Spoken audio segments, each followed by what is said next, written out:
This is Archana, Assistant Professor from SNS College of Physiotherapy.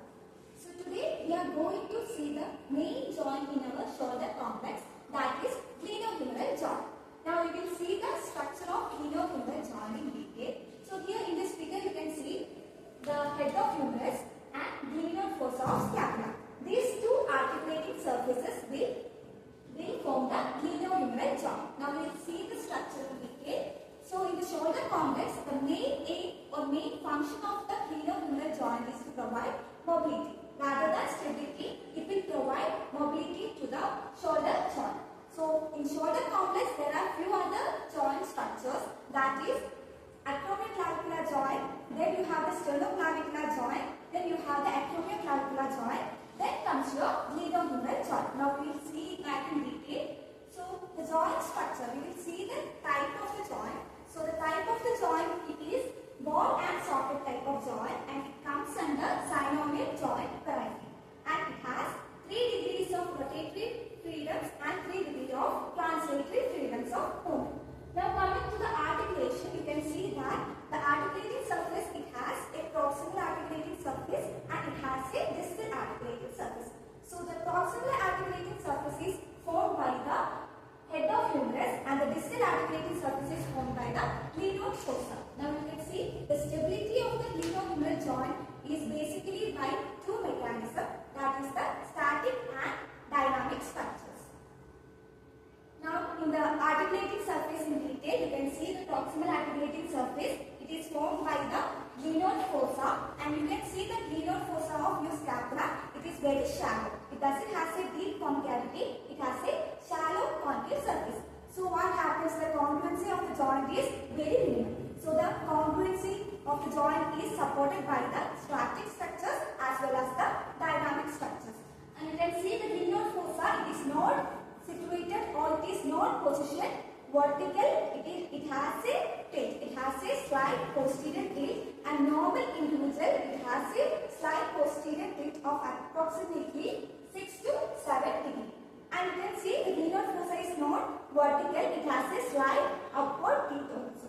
Now we will see the distal surface. The distal surface is formed by the head of the humerus, and you can see the distal surface, that the distal surface is very bigger than your proximal surface, and it is covered by 1/3 of your glenoid fossa. In the figure you can see this is the head of humerus, and the head of the humerus, the articulating surface is very bigger than your proximal articulating surface, that is your glenoid fossa.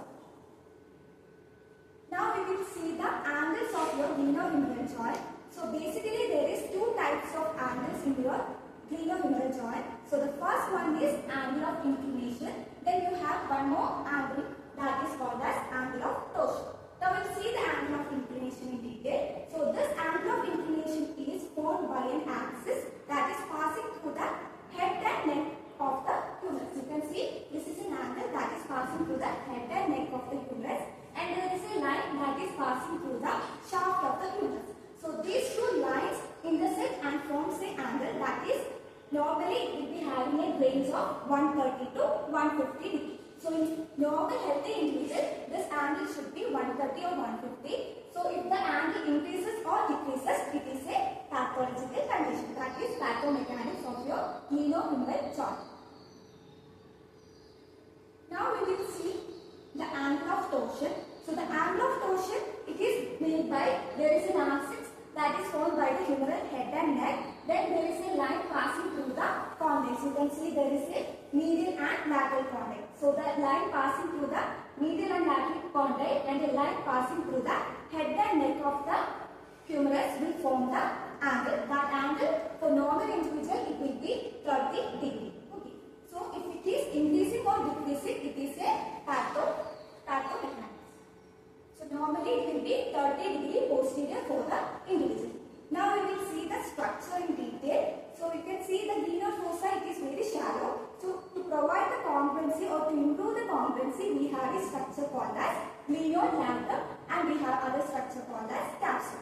So if you see the glenoid labrum, what is its main function? The main function of the glenoid labrum is to provide or increase the concavity of the glenoid fossa, and it will also limit the translation. It will limit the inferior translation when the humerus is at the resting position. Okay, so the main function is it resists the translation and it also provide the edges. It will provide the edges and it will reduces the friction while the movement is taking place in the glenohumeral joint.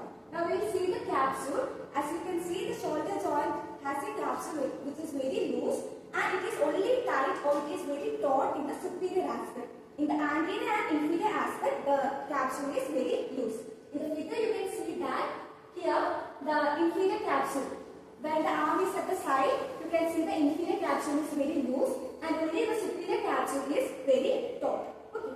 So the close back position of glenohumeral joint, it is called as the when the arm is abducted or laterally rotated. While at that position, the capsule will be very tight and it will support the joint during the movement. Now, what are the bursae present in the joint is subcortical, subscapularis, subacromial bursa, and all the function of the bursa is to reduce the friction.